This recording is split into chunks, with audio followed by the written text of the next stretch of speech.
ازيكم حبايبي وحشتوني والله، وقُلت هاعمل معاكم النهارده حاجة حلوة بقى، بحيث إن أنا ما باعملش حاجات من زمان أكل وكده، فقُلنا نعمل الكشري المصري معاكم. تعالوا نسمي الله كده ونصلّي على سيدنا محمد ونقول جبنا إيه.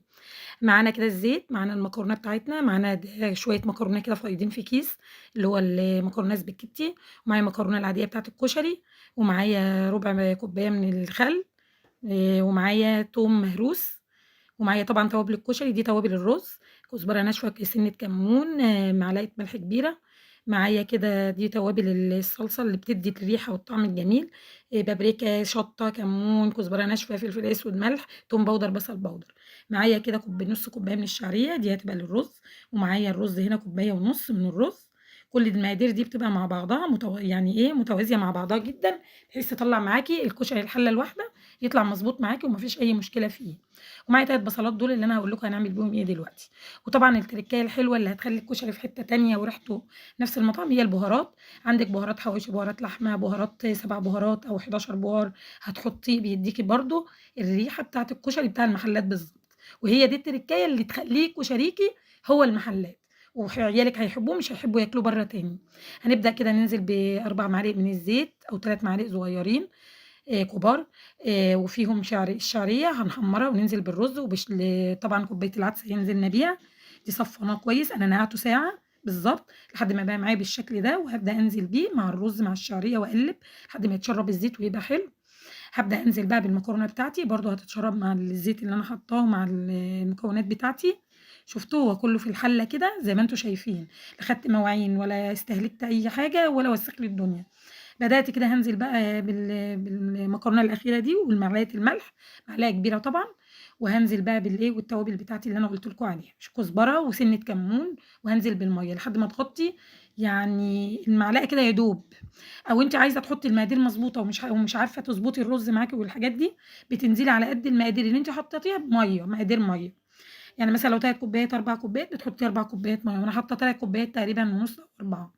هابدأ بقى بحلة تانية صغنّنة كده على النار للصلصة، هابدأ أنشّفها كويس جدًا من المَيّة بعد ما شطفتها، وأنزل بمعلقتين كبار زيت، وأنزل بالتوم بتاعي.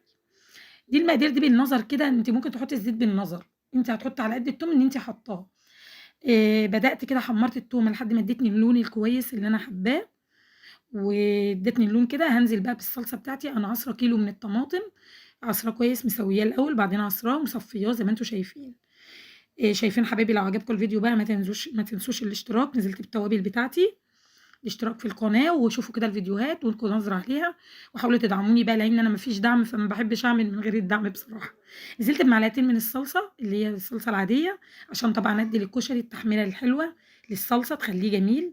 نزلت برضه بالتركاية بتاعتي البهارات اللي أنا قُلت لكم عليها، اللي بتدّي له ريحة وطعم وشكل جميل. قلّبت طبعًا الرز بتاعي والمكرونة والحاجات كانت بدأت تتشرّب، وسِبته وطّيت عليه النار وسِبته. بدأت بقى نزلت البصل نضّفته وغسلته، وهابدأ كده أقسم البصلاية نُصّين، وأبدأ أنزل طرنشات، طرنشات رفيّعة بالشكل اللي أنتم شايفينه ده. وطبعًا 3 بصلات بنفس الشكل، شايفين وردات البصل بتاعتي وعلى شكل وردات صغنّنة كده، اللي هي جوليان كده بس رقيّق جدًا، بحيث يدّيني البصل ما يكونش تخين، ويتحمّر معايا بسرعة ويبقى حلو. هاورّيكم دلوقتي هاعمل إيه بقى الحاجة الخطيرة اللي أنا هاعملها وهتخلّي الكشري جميل. أنا طبعًا ما عنديش حمُّص النهارده، قُلنا هنعمل معاكم حاجة تانية هتحلّي الكشري وهتخلّيه جميل نفس المطاعم ما بتعمل بالضبط. فوأنا باعمل البصل وقطّعته وحاطة الزيت على النار، مجرّد إن الزيت يسخن نزلت بكمون وكزبرة ناشفة ومعلقة التوم المهروس، وهانزل عليهم بربع كوباية الخل، وملح طبعًا معلقة ملح، وهانزل بالتتبيلة بتاعتي اللي هي دقة الكشري الخطيرة الجميلة اللي إحنا بنحبها مع الكشري، اللي بتدّي ريحة جميلة للكشري برضه. شايفين حبايبي؟ بالشكل ده، قلّبته وهاركنه على جنب. هابدأ بقى أحمّر البصل بتاعي بالشكل الجميل ده، لحد ما يبقى الوردات الحمرا الجميلة الدهبي اللي بتبقى يعني مخلّية طبق الكشري شكله حلو ويفتح النِّفس.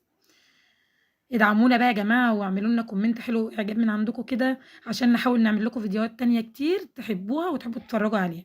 أنا فيديوهاتي بسيطة وما باعملش أي تكليف في أي فيديو، عشان الناس كلّها تحب تعملها وتجرّبها.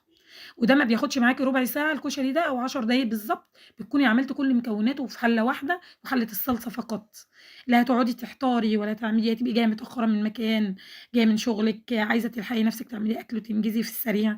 بُصّي قلّبته بقى مفلفل وتحفة وجميل، والبصل بقى معايا وردات تحفة وذهبية، ونزلت بقى بالتركاية اللي باقول لكم هتخلّي الكشري تحفة، وهتخلّي الطبق شكله يفتح النِفس إيه، العيش المحمّر.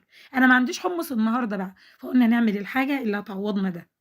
بدأت خرّجته بقى لونه دهبي وجميل، باصفّيه على منديل أو ورقة أو أي حاجة عندي، المهم يتصفّى من الزيت تمامًا، وأبدأ أنزل بقى شوية من الصلصة كده معلقتين 3، 4 كده، وأنزل عليهم بالشطة، معلقة شطة كبيرة جدًا، وطبعًا نقطة زيت عشان تخلّي الشطة مش حامية معايا أوي يعني متوسطة، وأبدأ أقلّب، أقلّب، وخلاص كده أنا خلّصت كده الشطة بتاعتي. أنا طبعًا ممكن أسوّيها في معلقة زيت أو أسوّي برضه التوم التاني اللي هو الدقة في معلقة زيت، أنا قُلت ما يحميش على قلبي شوية ونعمله إيه، بطريقة بسيطة. بدأت غرفت في سيرفيس كده بالشكل ده، غرفت الكشري بتاعي بالمنظر الشيك الجميل ده، عندِك ضيوف، عندِك عايزة تعمليه لأولادِك، لعيلتِك، يطلع شكله حلو ويفتح نفسهم، اعمليه بالطريقة دي. بدأت في السيرفيس رصيت كده الكشري بتاعي والعيش بتاعي كده، كان سخن بصراحة على إيدي جدًا، بدأت كده رصيته حوالين الكشري وهابدأ بالصلصة أنزل كده بالشكل ده، صلصتي لازم تكون مليانة وتخينة ودسمة عشان تخلّي الكشري معايا شكله حلو.